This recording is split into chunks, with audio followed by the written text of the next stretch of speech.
Howdy folks, and welcome to the channel. Today, we're going to dive in and figure out just how large the Galactic Republic's navy was at the time of the Clone Wars. Like with many factions we examine on this channel, actual concrete numbers can be hard to find. So we're going to have to look at the big picture here, and use some logical guesswork to help fill in some of the gaps. Without further ado, let's get into it. In the years before the Clone Wars, the Galactic Republic struggled to maintain control and influence in its territory.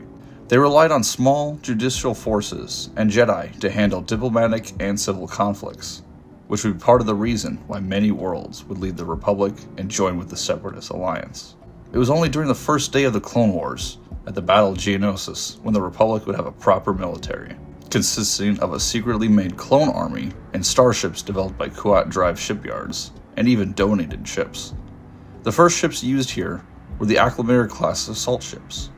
We know that after the first Battle of Geonosis, that the Republic ordered the creation of an additional 1,000 Acclamators to be made. More ships would quickly be created and deployed into the Navy.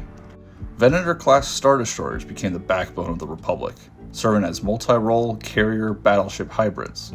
These Venators were used in a variety of purposes and became a very well-rounded vessel. Acclamators would continue to support as massive troop and supply transports.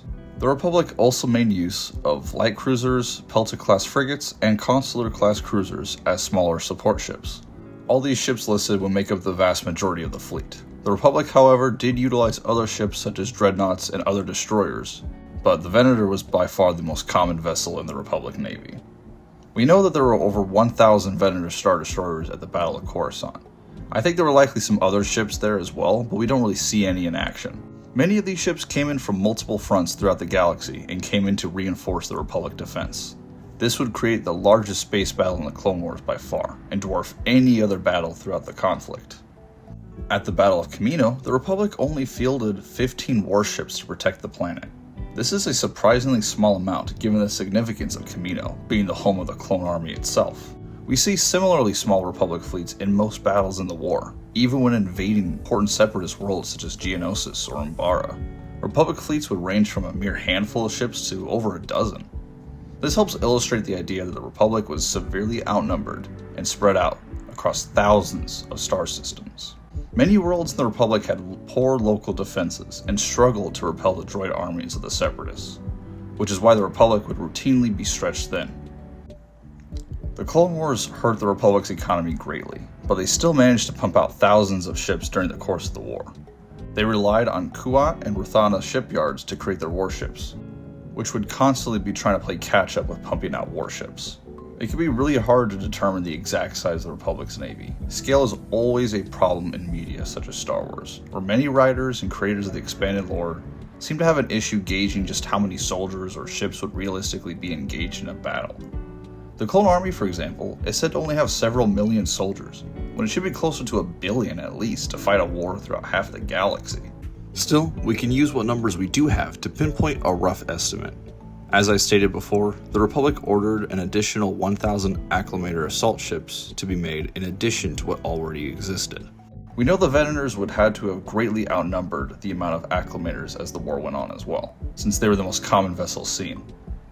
We can see the Republic was able to have over 1,000 ships fighting for Coruscant towards the end of the war. Although the number isn't always consistent, some sources say it's like many thousands, others will say it's less than 1,000, but generally it is estimated to be over 1,000 ships. Many of these ships did come from other battles though. We also see time and time again that the Republic struggles to put out a lot of ships at one time, since again they were just so stretched thin. Even when defending or invading other important worlds like Geonosis or Kamino, it was hard to keep fleets posted at Republic worlds since they were often needed elsewhere, which is why the Republic worlds were constantly under the threat of invasion. And when Republic reinforcements would arrive, it's usually a really small fleet of like 3 Venators and a couple support ships. Still, there had to be many thousands of warships in order to fight the Separatist Navy, tens of thousands easily.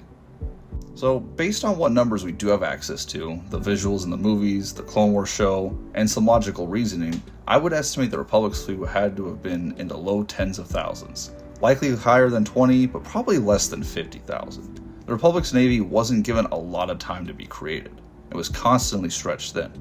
Unlike its successor, the Empire, which had thousands of Star Destroyers and likely millions of ships, the Republic struggled with production and economic issues. For example, in the Clone Wars episode Senate Murders, the Republic Senate fiercely debated creating an additional 5 million more clone troopers to be added to its army, a large factor being the financial burden it would be on the Republic. The Republic was constantly struggling to keep up with the war effort and was always outnumbered by the Separatist droid army. I think these factors help contextualize why the Republic's Navy is a bit smaller than one would think. So again, I think the Republic's Navy overall existed in the low tens of thousands at its peak, with over 1,000 acclimators, thousands of support ships, and many thousands of Venators. Personally, I believe that the Republic had less than 50,000 at its peak.